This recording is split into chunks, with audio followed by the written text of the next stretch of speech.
지금 이 자리에는 여러분께 항상 따뜻한 시선이지만 날카롭게 분석을 해주실 이 한화갑 한반도 평화재단 총재 스튜디오에 나와 계십니다. 어서 오십시오. 예. 안녕하십니까? 안녕하십니까? 예.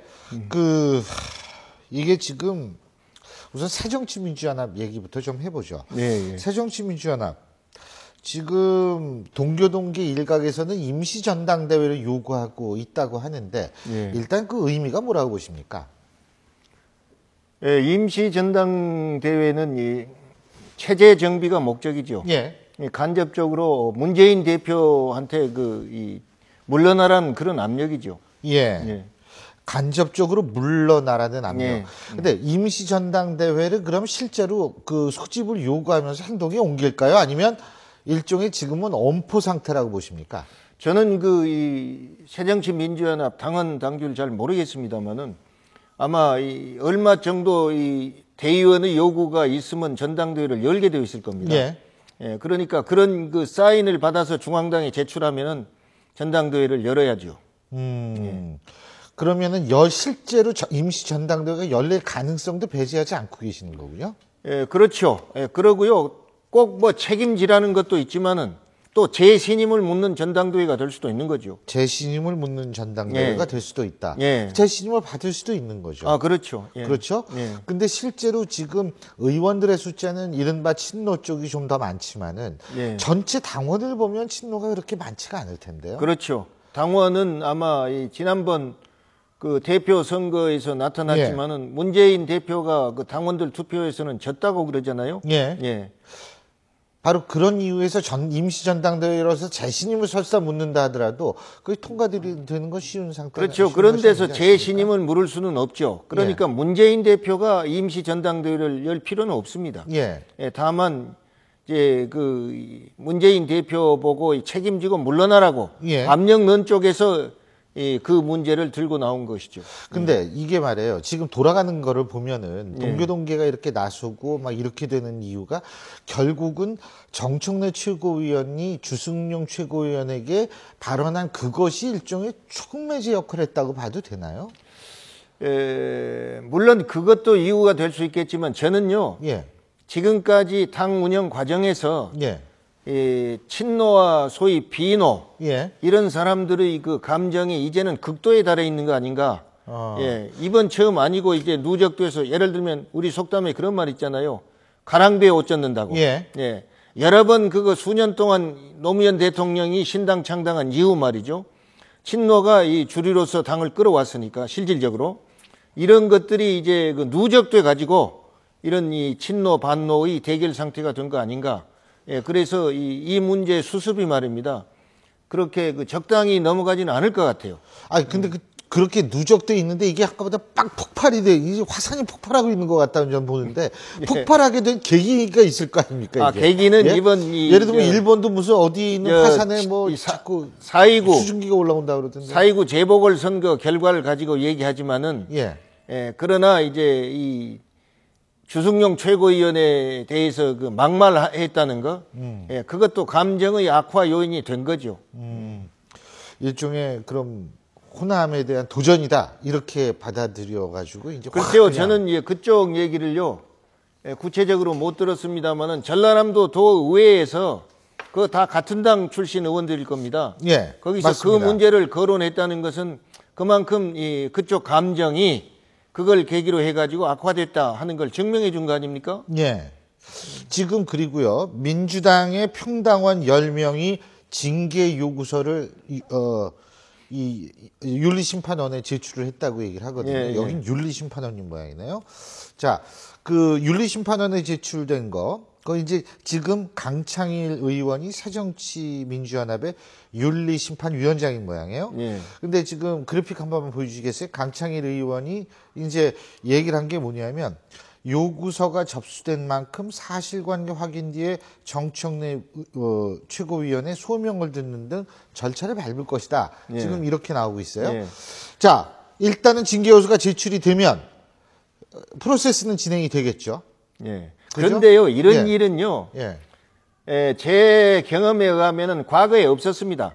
평당원이 국회의원을요, 징계위원회 회부한 이런 일이 제 기억으로는 거의 없었던 것 같아요. 예. 그런데 지금 이 소위 친노 비노가 이 첨예하게 대립된 과정에서 막말 파동으로 인해서 이 정치의 품위가 떨어지고 당에 대한 지지가 떨어진다고 생각해서 지금 당원들이 그렇게 한 것 같아요. 예. 예. 그 옛날 같으면 이거 서류를 내지도 않겠지만 냈다 하더라도 거의 뭐 이거 이 조사 않고 넘어가고 그런 거 관례입니다. 예. 그런데 지금 강창일 위원장이 이거 접수되는 진호죠, 대로 예, 진호죠. 이걸 소명을 듣겠다 한 얘기는 옛날하고 달리 이번엔 당내에 이것이 문제가 됐으니까 이것을 듣고 해결하고 국민들한테 알릴 필요가 있다 이렇게 생각한 거 아닌가 제 판단은 그렇습니다. 예, 아니 뭐 처음인 거는 많죠. 야당 대표가 전라도에 가서 시위에 맞닥뜨린 그런 것도 참 제 기억으로는 처음인 것 같고 처음이기 요새 참 많네요. 근데 김동철 의원도 오늘 그런 얘기를 했습니다.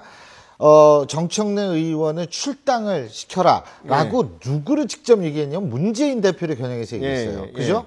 그러면 자 이게 지금 평당원들은 지금 윤리심판원이 자꾸 윤리위원회가 아니고 윤리심판원에 제출을 했고 김동철 의원은 탈출당 조치를 안 하면 우리가 나가겠다는 식으로. 그러니까 뭐 표현은 어떠냐면 같은 당 안에서는 있을 수가 없다고 생각하는데 이렇게 표현을 했는데. 그러니까 한 지붕 아래 두 집 살림이 어렵다.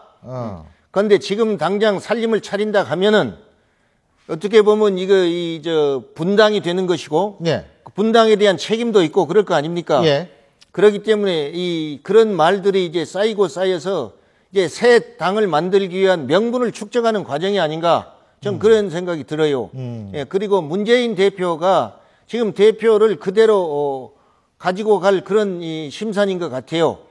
그렇기 때문에 한층 더 앞으로 이제 그 명분 쌓기가 노골화돼 갈 것이다. 저는 그렇게 봅니다. 그러니까 김동철 의원의 이런 출당 요구를 한다라는 사실 자체가 일종의 수순을 밟기 위한 명분 쌓기. 저는 그렇게 봐요. 그리고 뭐 같이 행동할 의원들이 있다 이렇게 얘기를 했기 때문에 지금 이렇게 근데 만약 이런 경우 문재인 대표가 실제로 출당시킬 거라고 보십니까? 출당을 시키고 안 시키고 상관없습니다. 내가 이 중이 절보기 싫으면 중이 떠난다고 말이죠. 떠나면 되는 것이고 지금 호남 지역의 국회의원들은요. 특히 전라남도하고 광주는 현지 여론이 내가 주머니 돈이라도 털어서 보탤 테니까 당을 만들어라. 이렇게 말하고 있는 거예요. 그러면 그 유권자들한테 요 다음에 나 표 주시오 하고 호소해야 되는데 거기서 그 유권자들을 설득해가지고 밀고 갈 자신이 있으면 그대로 가는 것이고 그 자신이 없으면은 명분을 쌓아서 이 유권자 그 요청에 호응하는 것이 그 정치인입니다. 요 다음에 당선이 목적이기 때문에요. 그래서 아마 현지 여론이 결국 그 지역 출신들 국회의원으로 하여금 그러한 이 명분 쌓기를 통해 가지고 행동으로 나오게끔 하는 것이 아닌가 그런 생각이 듭니다. 그렇군요. 그러니까 윤리심판원이 어떤 판결을 내건 문재인 대표가 어떤 결정을 내리건 간에 수순 밝히기 때문에 이제 이 나름대로 명분 쌓기기 때문에 문재인 대표의 어떤 결정이든 간에가 아니라 문재인 대표가 지금 당원들이 요구하고 있는 그렇게 안 따를 것이다. 책임지고 후퇴하는 이것을 거부할 경우 이제 그대로 이제 정청래 의원의 출당 요구를 어떻게 처리할 거라고 보세요, 문재인 대표는? 제가 볼 때는요, 국회의원을 그냥 제명하고 뭐 이렇게 하는 것은요, 출당 쉬운 일이 아닙니다. 그러고 국회의원들은 결국 의원총회의 거기서 통과돼야 최종적으로 이 당의 결정이 통과되는 것입니다. 그러니까 지금 이 윤리심판위원회라겠죠? 거기서 결정 났다 해서 그것이 당의 결정이 아닌 것입니다. 의원총회 결정도 있고 최고의 결정도 있고 그럴 겁니다. 그러니까 결국은 당대표의 결단이 중요하긴 중요하네요. 결국 의지가 이제 반영되겠죠. 근데 하여간 이 부분도 그렇고요. 어쨌든 지금 야당이 이런 식으로 지금 긴박하게 돌아가니까 새정치연합의 4선 이상의 중진 의원들이 오늘 긴급 조찬까지도 가졌다고 하는데요. 자, 오늘 긴급 조찬에서 과연 어떤 얘기가 나왔는지 직접 한번 들어보시고 얘기 계속 나누겠습니다. 화면 함께 보시죠.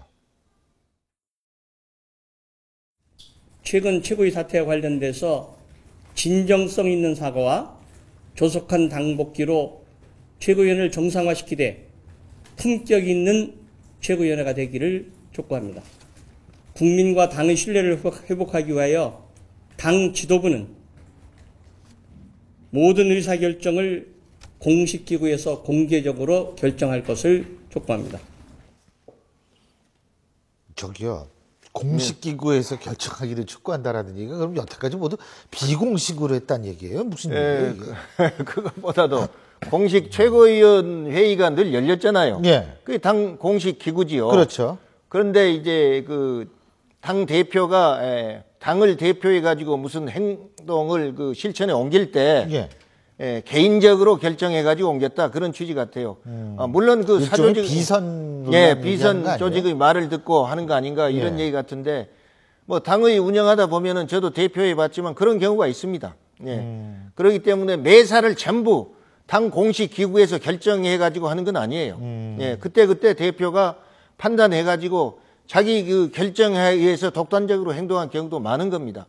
근데 그런 것이 이제 국민의 지지를 받고 칭찬을 받을 때는 박수를 보낸 것이고 그것이 지지를 못 받고 그랬을 때 이제 비난이 나오는 거죠. 근데 이런 일련의 과정들을 쫙 봤을 때에는 확실한 건 문재인 대표의 리더십이 지금 좀 흔들린다라고 볼 수밖에 없는 건 사실인 것 같아요. 흔들릴 정도가 아니라 문재인 대표로서는 지금 일생일대 이제 그 가장 어려운 시기죠. 제가 볼 때. 이걸 돌파해서 당을 이끌고 내년 총선과 요다음 대선까지 가야 되겠는데, 과연 이거 돌파해 낼 수 있을까 하는 이것이 문재인 대표의 고민일 것입니다. 오늘 중진들이 모여서 발표한 거 보더라도요, 일반 당원이나 여기저기서 모두 뭐 전당대회 하자느니 결국 내 말 안 들어주면 당을 떠나겠다든지 또는 이 대표 보고 물러나라고 한다든지 이런 얘기하고는 전혀 없잖아요. 앞으로 이제 잘 운영해 가라. 그리고 최고위원, 주성용 최고위원 복귀를 만들어내라. 그런 얘기 아닙니까? 그렇기 때문에 이것은 문재인 대표가 지금 노력하고 있는 그 수순대로 말입니다. 그대로 빨리 처리해 가라. 그 말 같아요.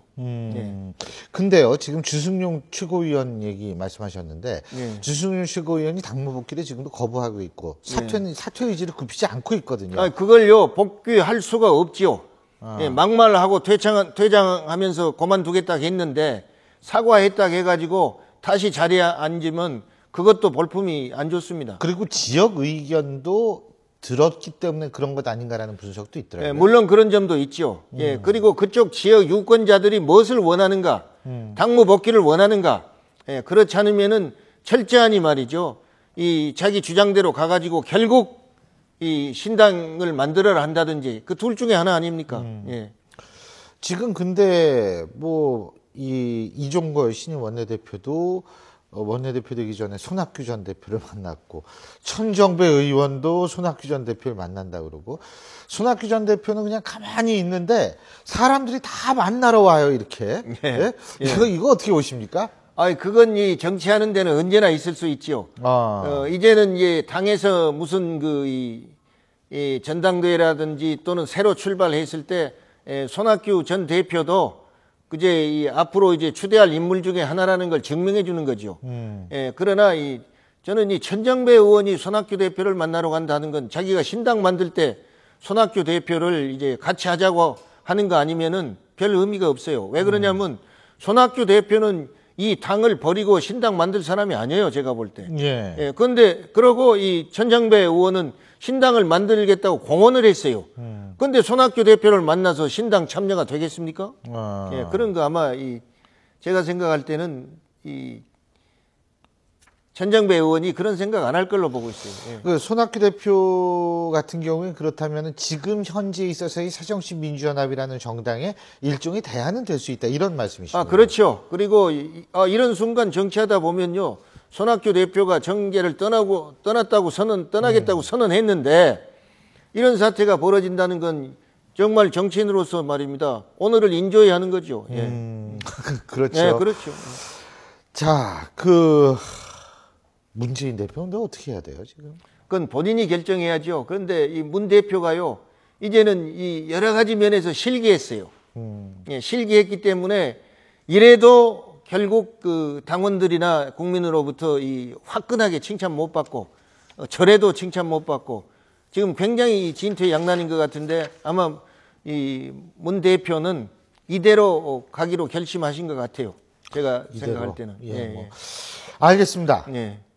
제가 대표님께 또 여쭤볼 게 많아요, 이게. 예. 홍준표 경남지사인데, 이분이 요새 입을 열면은, 예. 새로운 얘기들이 많이 나오는데, 예. 우선 그 운영위원장, 국회의원장, 그 여당 원내대표, 막 4천, 5천씩 이렇게 받는다. 예? 지금 그런 건지 모르겠는데, 제가 1998년, 9년 운영위원장하고 국회, 운영위원장하고 원내대표 할 때는 여당. 예, 여당이니까 그렇죠. 예. 운영위원장 몫으로 한 2천만 원 판공비가 나옵니다. 예, 그리고 이 원내 총무 몫으로 1,000만 원 좀 넘게 나와요. 그러면 제가 한 달에 쓸 수 있는 판공비가 3천만 원이 넘습니다. 근데 그거 부족해요. 예, 그때는 지금 얼마나 많은지 모르는. 저는요, 제가 1원짜리 하나 제 삶에 보태 쓴 적 없고, 운영위원장실이나 원내총무실의 직원들 말이죠. 예. 한 50명 돼요. 전부 점심을 내가 사줬어요. 몇 끼마다? 매일? 아니, 하루 한 끼. 점심. 매일이요? 매일. 국회 이제 열리면, 점심 먹을 때 회기 중이 아니어도 늘 사줬어요. 그러고 국회 식당에서 싼 걸로. 네. 그래서 이렇게 나간 돈이 한 400~500만 원 돼요. 한 달에. 예. 그러고 좀 이 원내 부총무들이 회담하잖아요. 예. 예. 그러면 그 판공비에서 막걸리 한잔 하라고 내가 돈 줘요. 예. 그리고 저희 당의 부총무들이 7명인데 한 달에 판공비로 50만 원씩 줘요. 네. 그렇게 되고 또 원내 총무를 주관으로 의원총회를 하고 점심 먹잖아요. 예. 그럼 수백만 원 나와버려요. 그래서 1,000만 원 이거 택부족이에요. 예. 그리고 운영위원회에서 나온 그 자금 가지고 보충하고 그렇게 메꿔 갔습니다. 그러니까 국회가 바삐 돌아가고 할 때는 여야 간에 자주 만나니까 식사도 하고 말이죠. 또 술도 한 잔씩 하고 그렇게 해서 또 의원총회 여러 번 하고 하면 적자예요. 근데 지금은 얼마나 많이 늘어났는지 모르겠어요. 제가 할 때는 그랬습니다. 예. 근데 그때하고 지금하고 이제 물론 물가도 좀 차이를 고려하고 이런 것도 이제 있어야 되는데 어쨌든 근데 그 영수증이 필요 없는 돈도 있는 모양이더라고요. 영수증 필요 없습니다. 근데 여담인데요. 제가 원내 총무하면서 제가 유일무이했을 거예요. 그 직원들 원내 총무실에 한 40명 가까이 있는데 전부 점심을 먹으라고 줬어요. 예. 그러면 거기 아가씨가 한 달 판공비를 타오잖아요. 1,000만 원 좀 넘게. 그러면 야들이 자기 점심보다 전부 지혜버리고 나머지를 줘요. 예. 재밌어요. 그거 좋죠. 근데 사실은 국회에서 최소한 영수증은 좀 받아야 되는 거 아니라는 얘기가 나와요. 예, 그런 국정원이 아니기 때문에. 정치적으로 해결하고요. 예. 그러고요. 어려울 때는 저는 안 해봤어요. 예. 근데 과거 예를 들어보면은 국회 사무총장한테 가서 예. 자기 판공비라도 좀 주락해서 쓰고 그런 경우도 있었다고 들었습니다. 또 하나는 또 이게 아주 새누리당이 기가 막히게 하는 부분인데 공천 헌금 얘기를 한 모양이에요. 그거 여야 간에 있습니다. 말을 안 해서 그렇지. 있습니다. 예, 그러고요. 예. 언제 근데 이건 뭐 개인으로 가는 것이 아니라 당으로 들어가는 거 아니에요? 공천 헌금이라면. 공천 헌금으로 당으로 들어가는 건 저도 대표할 때 비례대표에서 그 헌금 받았어요. 그래, 그것 때문에 재판받았는데 내가 무죄 받았죠. 근데 영남 쪽에서 시장 군수들이 모여가지고 공천 없애자고 그랬어요. 근데 왜 그러냐, 그 이유가요. 노골적으로 공표는 안 했지만은 결국 공천 때 되면 말입니다. 돈이 들어간다 이거예요. 근데 그것은요, 영남만 그런 게 아니에요. 예, 저도 알아요. 당대표 할 때 어디 가면 얼마 줬다고 얘기해요. 공천 받으려고. 근데 그걸 내가 당대표가 이거 나쁜 짓이라고 어디가 고소하겠습니까? 어쩌겠어요. 저는 알죠. 그 국회의원 얼굴 쳐다봐도 얼마 받아먹었구만. 알죠. 그런 게 있습니다. 예. 그러니까 앞으로 이거 없어야 돼요. 그러니까 들키면은 결국 불법이 되는 것이고, 안 들키면은 이제 모르는 건데, 결국 공천 받아서 당선되면 말이요. 준 사람이 말 안 하면 받은 사람 말 안 하니까 넘어가요. 예. 그러니까 그거 있습니다. 예. 그러니까 죽기 살기로 선거운동 예, 있습니다. 예, 알겠습니다. 근데 참 홍준표 지사가 이 여러 가지 얘기를 하는 바람에 이런 것도 새로운 것도 알게 되고 말이에요. 참 마지막으로 이완구 전 총리가 내일 소환이 되는 모양이에요. 예. 홍준표 지사에 이어서 이제 2번 타자가 됐는데 예. 어떻게 전망하십니까? 글쎄요, 이제 조사를 성실히 받으시겠죠. 근데 예. 제가 듣기로는 조금 그쪽에 제가 아는 개인적으로 예. 아는 분이 있는데 이완구 총리 자신은 절대로 돈 받은 적이 없다고 그런대요. 예. 그리고 내 양심껏 얘기하는데 자기 그 누나 같은 분이 그러더라고요. 돈 받은 적 없다. 예. 그래 나는 깨끗하다. 그래서 목숨하고 바꾸겠다. 그런 얘기를 했다고 말해요. 그래 본인은 가서 성실하니 그 검찰 조사에 응하고 그래야죠. 해명을 하겠다고 그렇게 예. 저는 간접적으로 듣고 있습니다. 알겠습니다. 예, 오늘 말씀은 여기까지 듣겠습니다. 예, 예. 고맙습니다.